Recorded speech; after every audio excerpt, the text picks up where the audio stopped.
Hello and welcome. I'm on the lot at Chevy, and today we're going to take a look at a Chevy Bolt. It's the first one I've seen here.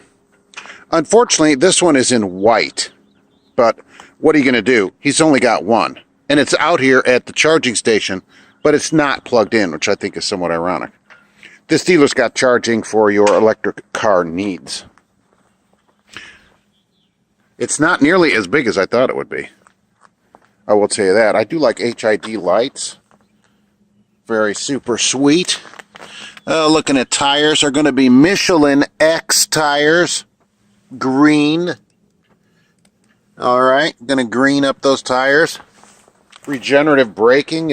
If you drive it right, you'll never replace the brakes in the car, the actual brakes. But on low, every time you let off the gas, it will regenerate power back to the battery pack. It's next to a Volt, too, which is also white. Here's the charging right here. Here's the charge port. You just grab it right there. High speed. This one's the high speed port right there, see? Okay. 240. All right. And just jam it back up in there. All right. Now, the port is in the car right here.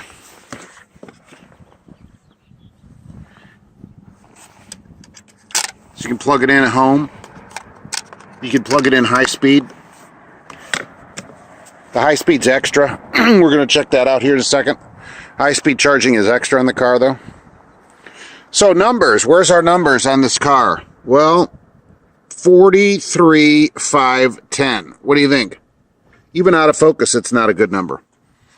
And 128 to 119, right, is the equivalent in gas. Chevy says this car is 238-mile range, fully charged. Now, here's something interesting. The car's made in the United States, but with the engine and transmission made in Korea. But look at this, right? Only 20% of the car is made in the United States. It's mostly made out of here. But the VIN, you see the first digit of the VIN, which is how we could tell. That first digit is a 1. And so that means made in the United States. But just because you get a 1, a 4, or a 5, those are all United States-made cars, doesn't mean the car is made in the United States. It could just be assembled in the United States of parts that are mainly made outside of the United States. So even though it gets a 1, it's still only getting 20% U.S. content, and this car is considered an import. Now, this is a Premier in Summit White. Okay, and so that gives you some options on it, like a 10-inch screen, nice, 10-inch color screen, Apple CarPlay, everything's out of focus today, right? XM, 6-speaker, but actually it's upgraded over here. We're going to find out that we get a 7-speaker Bose system, wireless charging, USB in the rear, front and rear heated seats. Now you get some of these automated systems like high beam headlight automatic, which I don't use on my car. The following distance indicator, which is nice, but the lane keep is nice. The low speed automatic forward braking, right? I have that on my semi and I don't like it. You can be coming around a corner, and I'll tell you, when you come around the corner, if it sees a road sign off in the distance, it hits the brakes.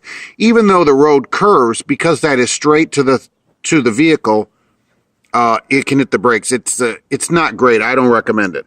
Front pedestrian braking with pedestrian detection. I don't know. I haven't used that yet. So, but I assume if it works off the same system, I don't recommend it. Anything that takes over the car from you is just not ready yet for prime time. They just aren't. I use because it's on my truck. I have no choice in it, right? For my work, that it's not good. It just isn't good. It could take over for you in the wrong time, and it's going to end up causing an accident. You have to fight the vehicle to stay on the road, and that's ridiculous. Okay, so it gets other stuff like automatic heat and air and everything, express windows, just your basic stuff, right? The seats are manual, right? Incredible for $43,000, although they are heated with a heated steering wheel because of the Premier. And so there you go, stuff like that, right? Keyless entry, I think that's funny because what are you going to need a key for, right? You just press the button and leave. It's all electric. It does qualify for a $7,500 tax rebate, federal tax rebate.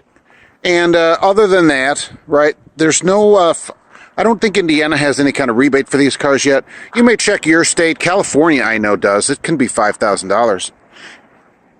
And you also, in like California, get to drive this car in the HOV lane. And maybe in other states as well. So, by yourself. So you can go in the high occupancy vehicle lane. And you don't have to have like a mannequin or whatever ride with you like people do. You can just drive it yourself in there. So the Bolt is not nearly as big as I thought, right? The Volt is bigger, and I think the Volt is a better deal. And ironically, the sign on the Volt says the best of both worlds, right? Electric and gas. And it's less money. It's only $35,000. $35,455 for the Volt right next to it. So, and this thing, you don't have to worry about running out of gas. And when it's running on electric, it's close. And at least, you don't have to worry about electricity, I would say. So you can just fill the Volt up and keep on driving. But we're here for the Bolt today. I would certainly get one in a different color. I would not recommend this color. And man, it just is not very big back here. I mean, the car ends right here's the back seat. You'd see in there. And the car just ends right here. It's got this fake thing, so it looks like the roof is floating. But holy crap, it's covered by a cover in there. But man, there's just not a ton of room in it. Could you commute in this car? Yeah, I guess so, as long as your commute isn't that far. The colder out it is, the less range you get on it. Everything you turn on, you lose range because everything is using that battery juice. And of course, you're using gas in the car, but I can get gas everywhere. Filling this thing up may or may not be a problem. If you want the high-speed 240 charging, you'll have to pay for that in your house as well. And, that's, what, $1,500 I've heard people say, because you have to have an electrician come in and wire it in. Slow speed charging on an empty battery on this is a couple of days, so you're going to want a high speed at 30 hours or something, they said. So that's the story today. That is the Chevy Bolt, all electric, for $43,000. No way. Thumbs down on it, right? Absolutely not. No way. You can get a car for half price, right? I can go get a Cruise for half of that money and never worry about anything, and you'll never save the money. I don't care what you say on maintenance, gas costs, you'll never save the money when that thing is $40,000. No way. So, Chevy Bolt, thanks for watching, and we'll be back soon with more videos.